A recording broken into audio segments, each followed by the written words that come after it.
Hey guys, welcome back. So today we have someone new here. Hi. This is my boyfriend. Nice to meet you.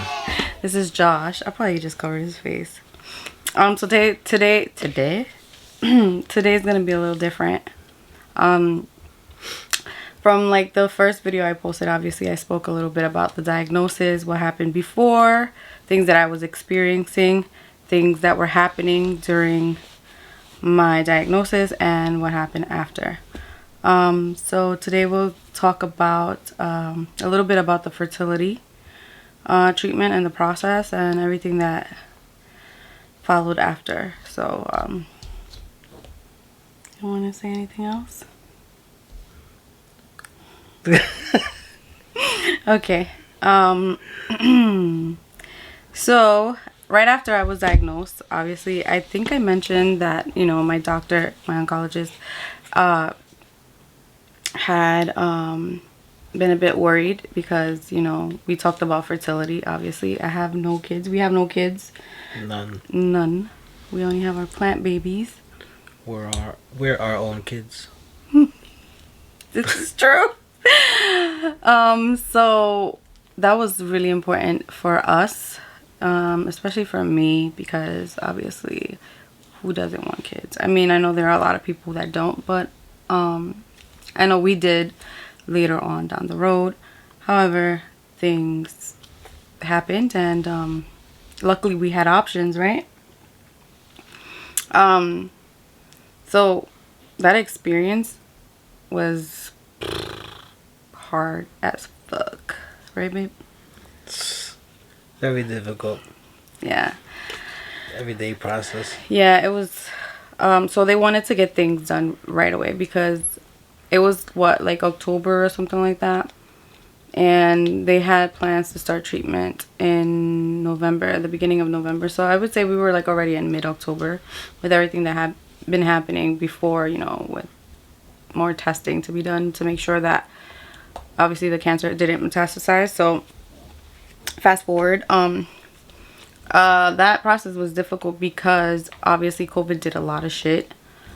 We had lost our jobs, and not only that, but now it was my turn to look for a fertility specialist, you know, an endocrinologist, and that was hard in itself because they don't most of the places were closed. They weren't taking people in because of COVID. Obviously they had restrictions and everything like that. Not only that, but also my insurance obviously didn't cover for that type of procedure. And so here I was calling a bunch of places, and everywhere I turned, like, I felt like the door just closed on me. So luckily the coordinator that, you know, was working with my oncologist, she's an angel. She was also looking at places, and luckily we both found a place, but she wasn't able to get in contact with anybody. Again, the place was closed, so I had to leave a message. And before that, right, the process, the freaking, like, you called the insurance company, and the insurance company tried to find out, and they couldn't even help you out. Yeah, it was just a mess. Like, it was a mess. But even then, like, when I called other places, it was like 30 grand that they were charging us. 30 grand. Oh dear. Yeah, I'm just like, well, I'm fucked now, you know. I know that I felt like I lost hope. Started looking to adopt. Adopt plants, you mean? So yeah, I would say that finally I ended up finding one that worked with the hospital that I was going to, which is I believe it was Columbia University Fertility something. I can't remember, but anyways, they were more than helpful. Obviously they did state that they weren't going to be able to see me, but I had told them that, you know, I had just got diagnosed with cancer and I needed this done, you know, before the chemo treatment. Yeah. So it was super important for us to get that done immediately. So I was lucky enough to get in contact with someone, and obviously I was able to contact the doctor, and she reached out to me, you know. But now this time it was like, how are we gonna come up with the money, you know? So that right there, like, was just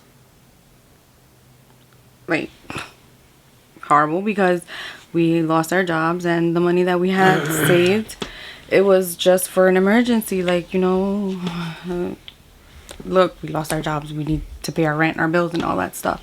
He decided, you know, let's do a GoFundMe, and I was just like, I don't know. It was like a back and forth thing. Like, I was contemplating. She didn't believe that you could start a GoFundMe for any little reason. Yeah, like, I told people start GoFundMe for if they deem weed money for weed, they start a GoFundMe page. but I think it was more of the sense, like, of the way I was raised, honestly. Like, I don't know, my mom really always managed to get out of any little thing that she was in.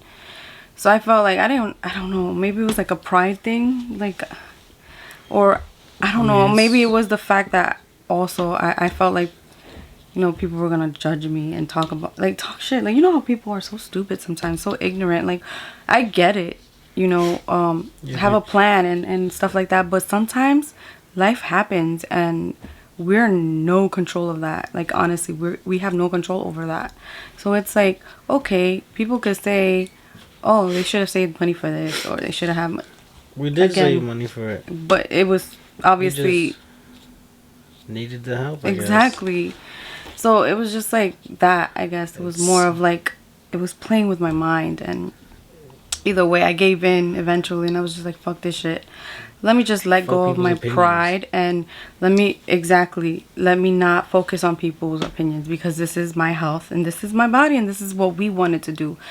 You know, at the beginning, I'm not gonna lie, I felt like I was a little bit selfish, but you know, we talked, and it's cancer. Cancer is a big word. Yeah, and itself. And I just, you know, all these thoughts came into my head, like, what if I'm never able to have kids ever after this? And, you know, it sucked, but I'm crying. Why do I always cry? I don't know. But, because it's hard for a woman not to be able to have kids, or just to think that you won't be able to have kids. Like, you know, I'm not saying I won't, like, but this is something that obviously was important to me, and I'm sure it was important to you as well, right?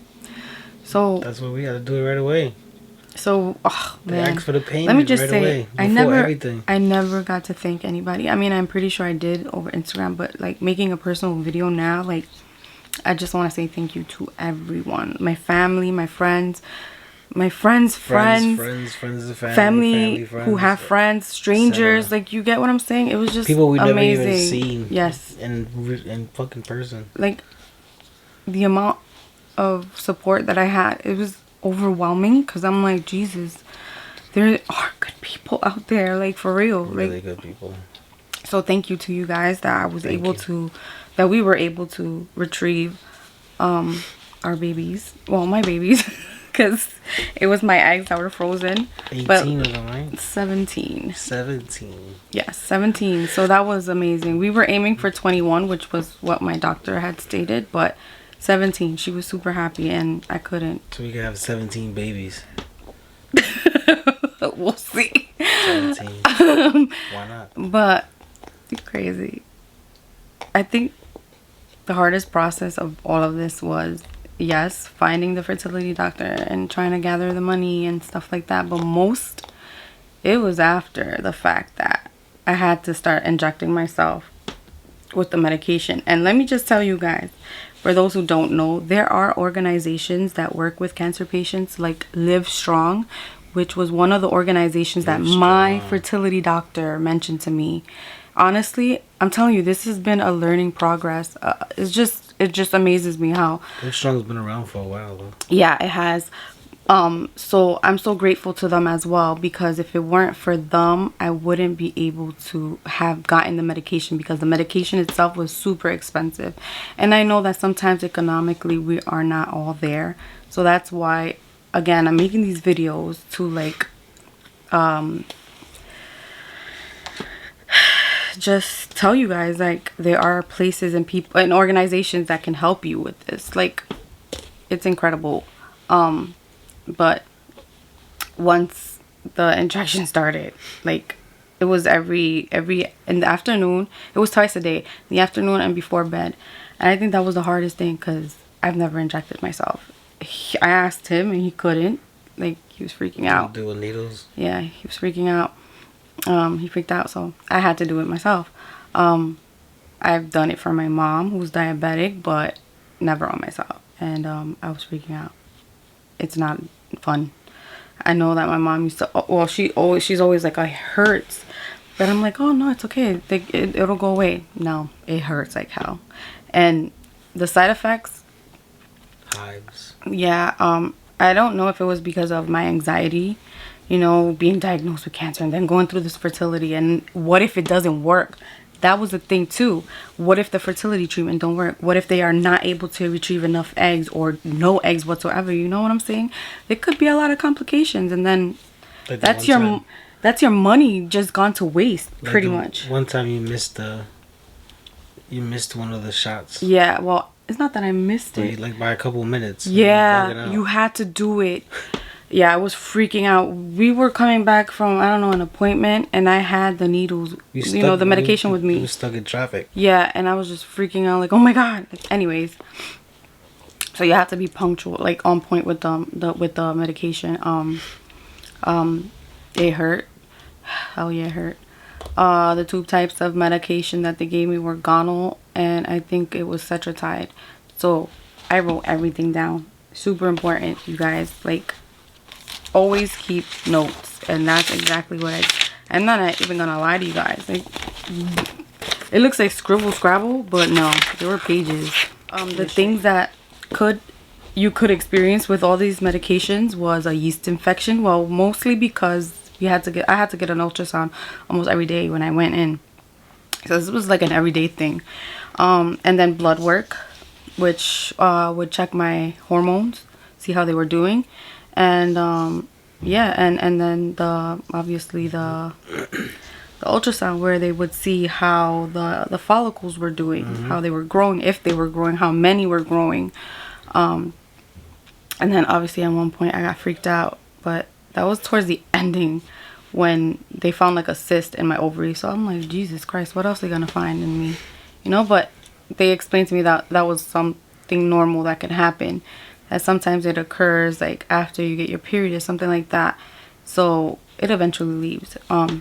So I had hives like all over my back, and I don't know if it was because of the medication or because I was Anxiety. so exactly, it was a lot going on, so you know.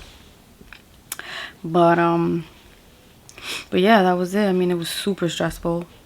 I used to snap at him a lot, and I'm telling you, he's so patient with me. I've never met somebody like this before. So I am so grateful, for real, to you and everything that you've put up through this process. I love you, and I'm gonna cry again.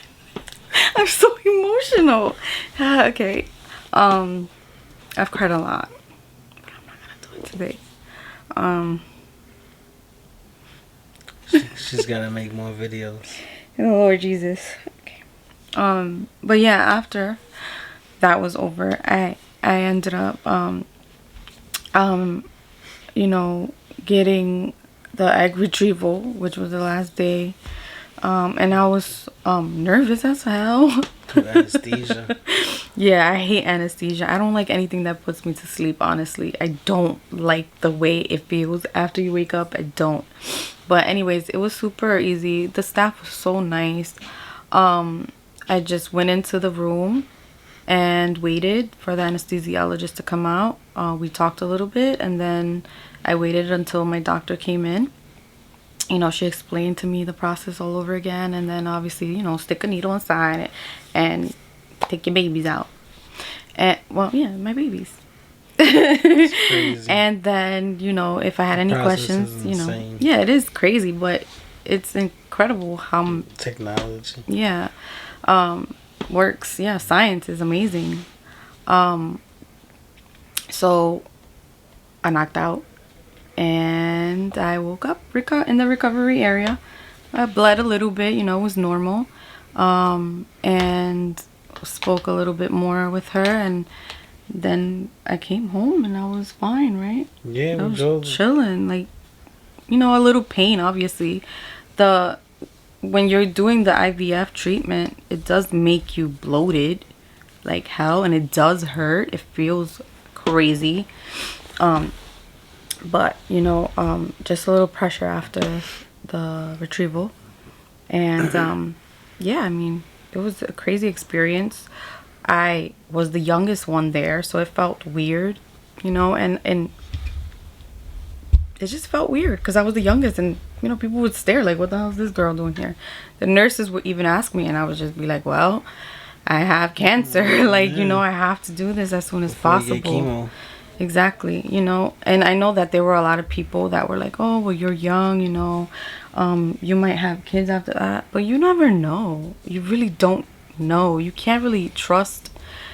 I mean, you can have faith and you can be positive, but you just never know, honestly. Like, with everything that's been going on lately, Body is weird. not even that, COVID, everything has just been weird. Last year was a weird year for everyone. And so it was just like, well, I'm going to take the risk and just do it. And during that too, remember, I got my port placement done, which is this ugly. Well, I don't care about the scars, but it hurts. I was awake for that procedure. It was just like light sedation here in this area. And remember I told you I came back home and I was like, I felt awesome. I don't know why I like that procedure better, because I feel like you were able to interact with the doctor and you're awake. So it's like, I know what the fuck is going on, And if I'm in pain, I'm going to be like, ouch, it hurts, Yeah. And then I told you, remember I was singing with the doctor? They were playing music. It was so cool. That was funny. I was like, this is dope. But anyways. How has this all affected you? Like, what? Has it changed? Fertility? Everything from the diagnosis, from before the pain, remember? Because I was driving crazy. Yeah. I mean, it changed me. It changed to the fact where it scares me to the fact that I can lose you at any moment. Yeah. In the beginning. And then going through the going with her to the doctors and stuff, and them telling me what exactly it is, because she wasn't paying attention. I mean, you can't, honestly. Yeah, I was she scared. wasn't in the right state of mind. I thought I was paying gonna die. attention. And I was like, all right, I have somewhat of an understanding of what went through, especially at Columbia, because Brooklyn. Yeah, it's terrible. Brooklyn Hospital is doo doo. It is. I'm sorry. Oh my god. They it was horrible. There, I was actually nervous. Some nights I would actually cry. In when she was going to Brooklyn, because it was like, we would try to reach out to the oncologist, and for 3 days, 4 days, and the only people we keep reaching out to is the receptionist, and they're like, oh, he still hasn't called you back? Like, no. So we were done with that person at the, definitely from Columbia. It's gotten better. It's changed to the fact where, no, we have to take care of each other. I mean, we were doing it before, but we doing it before, but we was at physically checkups, like go to the doctors and set those things up on a normal basis. You know how I've always been, like, with my health. But also in your case is that was super rare to have something done like that, to have something pop up like that in your foot. Right. It's just it's just super rare. It's like almost like a needle in a haystack type. It really is. Type of cancer. That's why it's so important to get checked. Listen to your body. If you feel like something's wrong, any little thing. If you see fucking that your foot has been hurting you, or your finger has been hurting you for freaking 2 weeks, more than 2 weeks, because something should be healed in 2 weeks, 2 weeks to 3 weeks. That's why it's so important to do like early detection.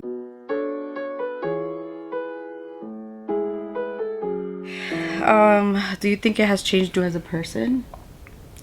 Changed me as a person? Yeah. I mean, he's always been a sweetheart. Yeah. With a temper. My Sour Patch Kid. I love you. As me changing as a person, I mean, yeah, I take care of you more now. Like, I mean, as I wasn't doing But you before, weren't. It's not like you weren't doing it. I just feel like we were living. We weren't living in the moment like we should have been. I feel. Like, yeah, I mean, before, wow. We were working. I was in school working. Coronavirus, when Corona happened, I mean, we was vibing together like shit. We were. It's crazy. We watched like almost every 80s movie. Yeah, because we were always working. We were always on the go. Either she was, while I was home, she was at school or at work. And then when I was at work, or no, wait, when she was home, I would be at work. Yeah. Lonely days when I slept without you. And then I had overnights. Yeah, it was tough, shifts. Man. Do you think praying helped? And like, I feel like it kind of restored my faith, honestly. Praying gives you hope. Yeah. And you always need hope in every bad situation. Find the light in the dark. For real. There's always light in the dark.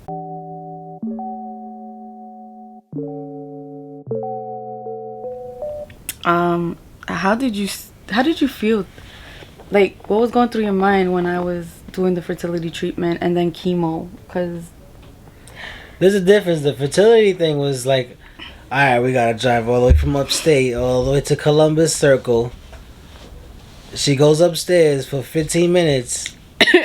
And then now we gotta drive all the way back upstate. I mean, we were living in the Bronx, but we lived here. But I was recovering here at his parents. Because her foot. Mm-hmm. How did she have the surgery? She couldn't go up the stairs.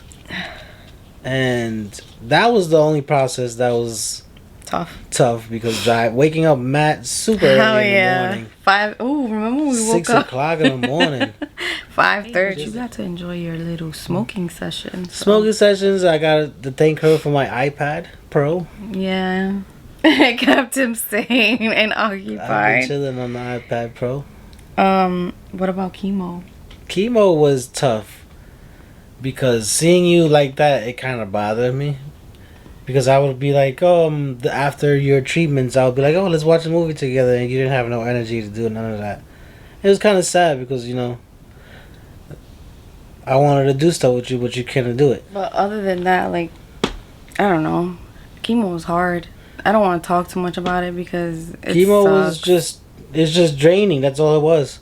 Yeah, but it was just, it felt like there were a lot of bad moments during chemo. Her first session was a smooth the first session was here. I threw up a little bit, but that was it. I mostly slept. I felt like I was going in there with upstate the first session. Yeah, I was going in positive, and then second session.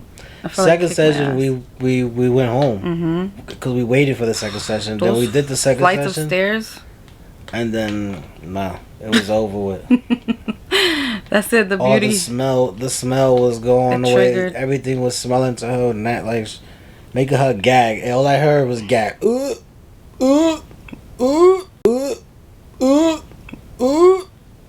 All day. It'll be to candles from. The candles I loved from Bath and Body Works. I couldn't even turn those shits on. She used to love the way my weed used to smell, and then it was like, it smelled like God, like it just stank. It was nasty to her. It stank. But now her smell came back, and now she smells it. She likes it. It smells like fragrances. I like it. I felt out of my body, like my soul had just. No, it looked like it too. Right. Yeah, you were just. Dude, the first session. Low. Like, not even that, they look glossy, like they look like glass. It was freaky. Like, I looked dead. And I remember I had that brain fog. I said it right. I said frog, I think. I don't know. And I was doing school too. Like, that shit was hard, dude. I told her why and just tell her professors. I couldn't. I mean, I did tell my professors, but it was just like I didn't want to seem like I was giving up on myself. You know what I'm saying?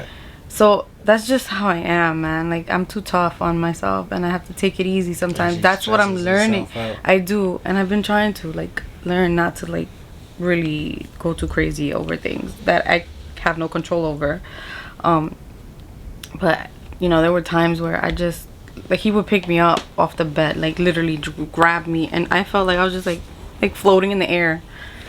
I felt so light, like a feather. Like it just sucked for me. It sucked because I didn't like seeing myself in that situation, and more so because I was very dependent on myself. Like, I depended on him a lot, but it was like I would do things by myself on my own, like without no help.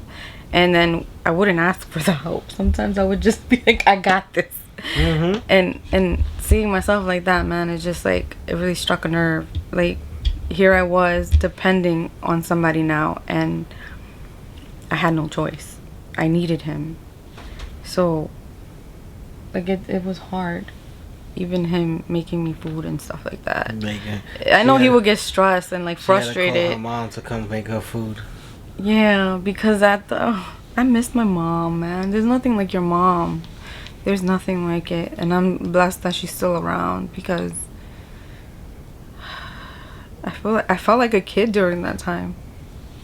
That's what she's supposed to do. You know, I didn't want to feel weak, but I had no choice but to feel and just be in my emotions. And then he'd be like, "Why are you always crying? Why are you always crying?"